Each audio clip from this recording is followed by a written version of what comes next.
Hi, I'm Megan Enan, and this is Fri-YAY. Welcome.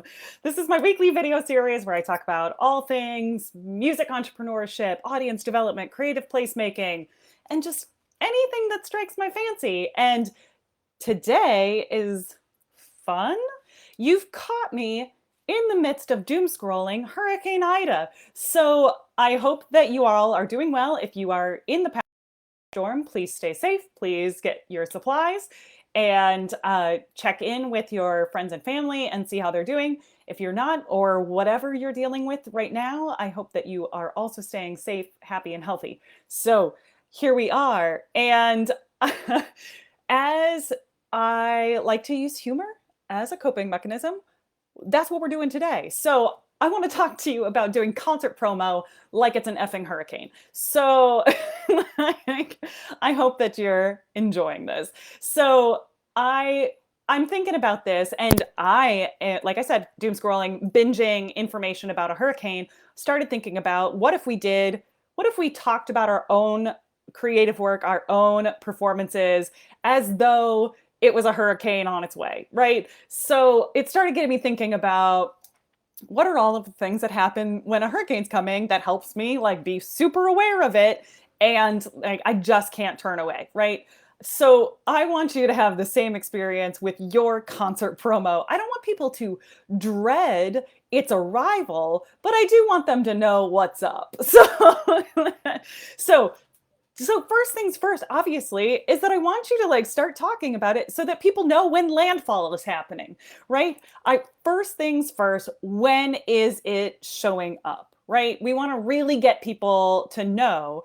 And this starts to become all the time, right? You see information about the timeline, the trajectory, like the coordinates, like from the minute that you are starting to get into the reality that this is happening, right? So the minute that your concert is on the horizon, I want you to be sharing that timeline, trajectory, all of that landfall goodness to your eager listeners, right? So starting with that, like, where is it happening? When is it happening? And then I want you to think about like, what do they need to prepare? So if I'm getting this information about a hurricane, I know exactly what to expect, how I should prepare for this, right? Think about the same thing for your audience. It's not too much to tell them. They want to know, right? They want to know, what should they prepare? How should I get there? What should I know? How do I get tickets? How do I get to the venue? How do I have what I need, right? Is it a cash only experience, right? Do I need to have cash on hand for something? That's a preparation thing that I need to know about before I get there. Do I need to have earplugs, right? Is it going to be super loud and I need to be in charge of my own hearing protection?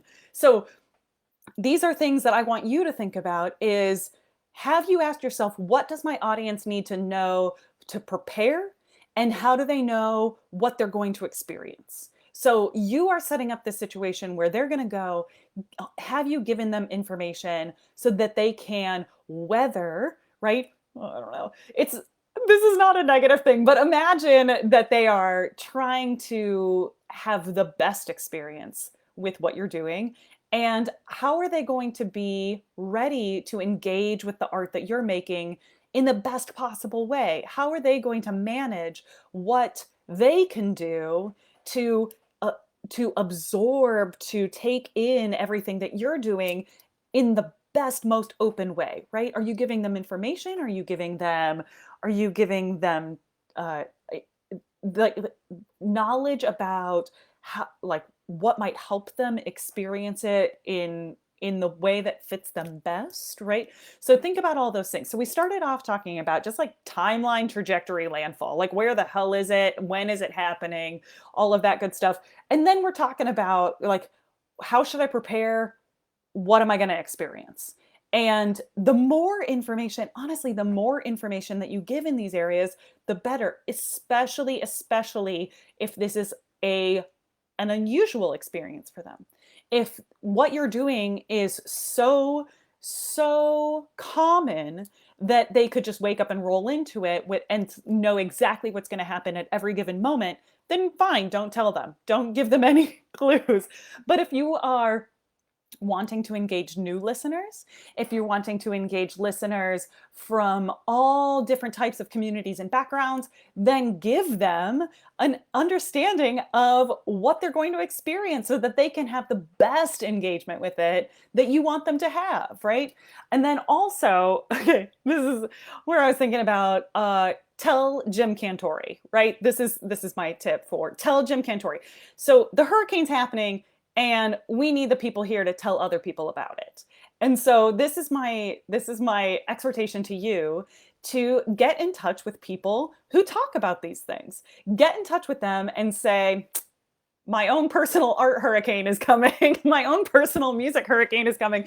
And I want you to cover this, right? So this means telling people who talk about these experiences and these kinds of events, these concerts, tell them that it's coming up, ask them to tell other people about it. So this could be press releases, this can be asking them to tweet things, this can be asking them to preview the performance, this can be asking them to put it on their calendars or share it with their newsletters or any of their communications channels.